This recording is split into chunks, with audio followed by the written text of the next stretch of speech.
started playing Kingdom Hearts when I was a wee lass, and it completely changed my life. And it could change yours too, if you're open to it. Thinking of you wherever you are. We pray for our sorrows to end, and hope that our hearts will blend. Sora was, in a lot of ways, the blueprint I used to shape my identity in the beginning.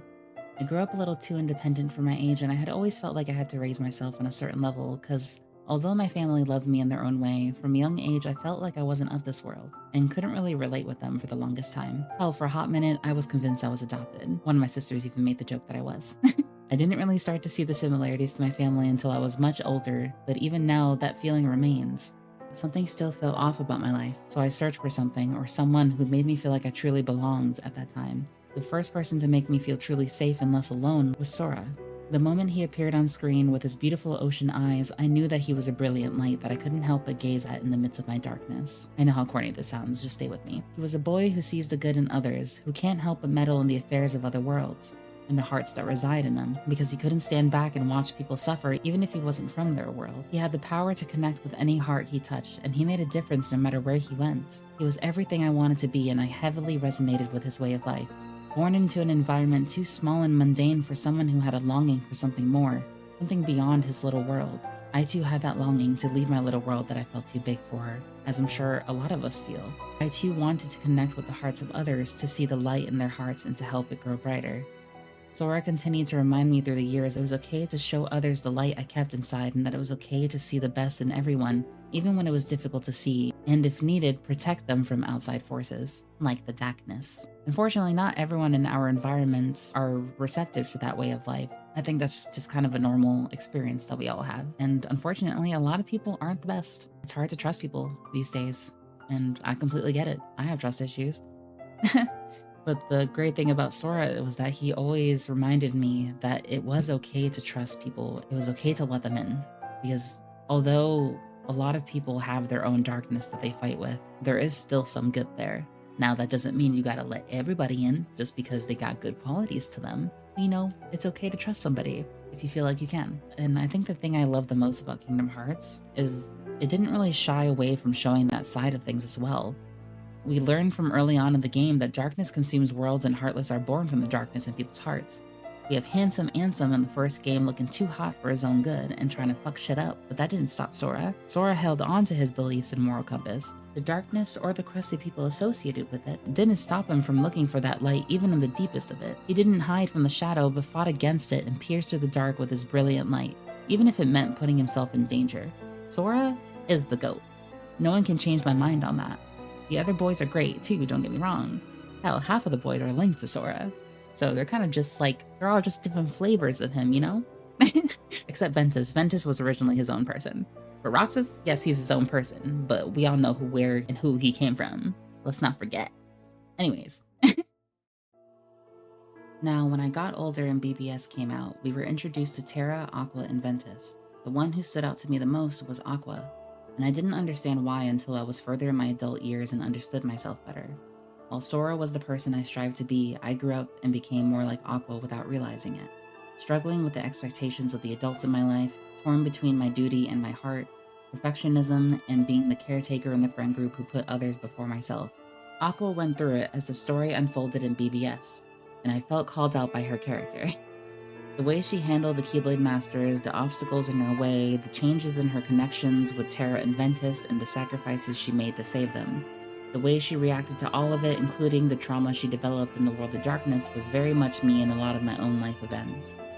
Despite all of it, Aqua is resilient, passionate, nurturing, and smart, but she was also insecure, and it was hard for her to follow her own heart when expectations and pressure were applied, but she didn't want to disappoint the authority figures in her life, but at the same time, she also didn't want to disappoint her friends.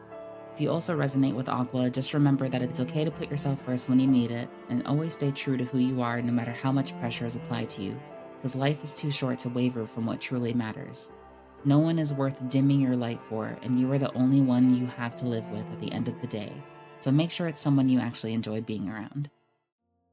Oh boy, so this is going to be very close to home, and I'm exposing myself within this chapter, so for those that make it this far, here's a quick disclaimer. This might be a little triggering for some who get it, or maybe even cathartic for you guys. So Xion is a very interesting character. She originally starts out as a puppet with no identity or feelings, but when Roxas befriends her, she slowly begins to develop an identity only to later find out she wasn't real.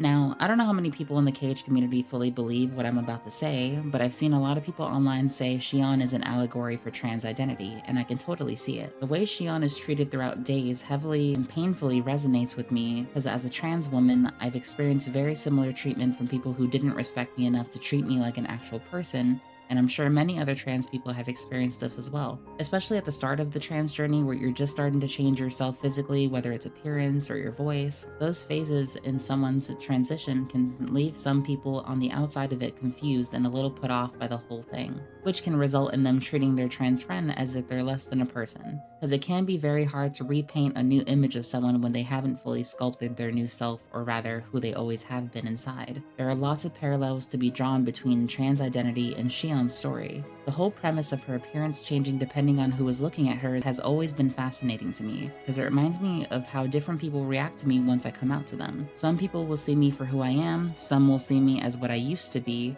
and others are confused and don't see anything but a blank face, so to speak, because they don't know what to think. It is very similar to how sometimes Xion looks like herself, has a hood on, looks like Ventus or Sora, etc. It also depends on who is looking at her, and it was also tied to their memories as well. There are people who think Xion is a useless character and that if she was gone, it wouldn't affect the story much, but I disagree.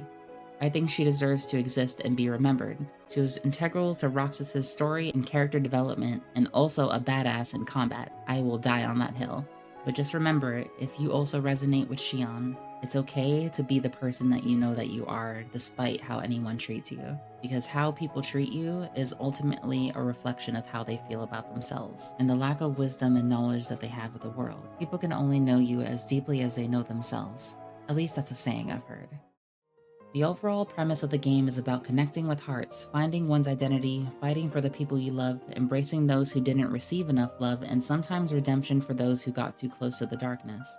The game has always reminded me that life is messy, people make mistakes, bad things and bad influences make good people do bad things, and that despite the darkness that can consume us and the world, there is always light to be found. Remember that even in the darkest of moments, even at rock bottom, there will always be a light that shines within you. Whether you decide to nurture that light and help it grow brighter, that is for you to decide. But keep in mind, the closer you get to the light, the greater your shadow becomes. Don't ignore that shadow, because whether you like it or not, it is a part of you. But that doesn't mean you have to let it consume you. Light and darkness must have a balance, because both are important. Thank you to those who made it to the end of this video. I'd love it if you gave it a like and consider subscribing if you want to join me on this journey of creation. I'd love to have you. As always, keep making beautiful wishes, and may your heart be your guiding key. Bye, guys.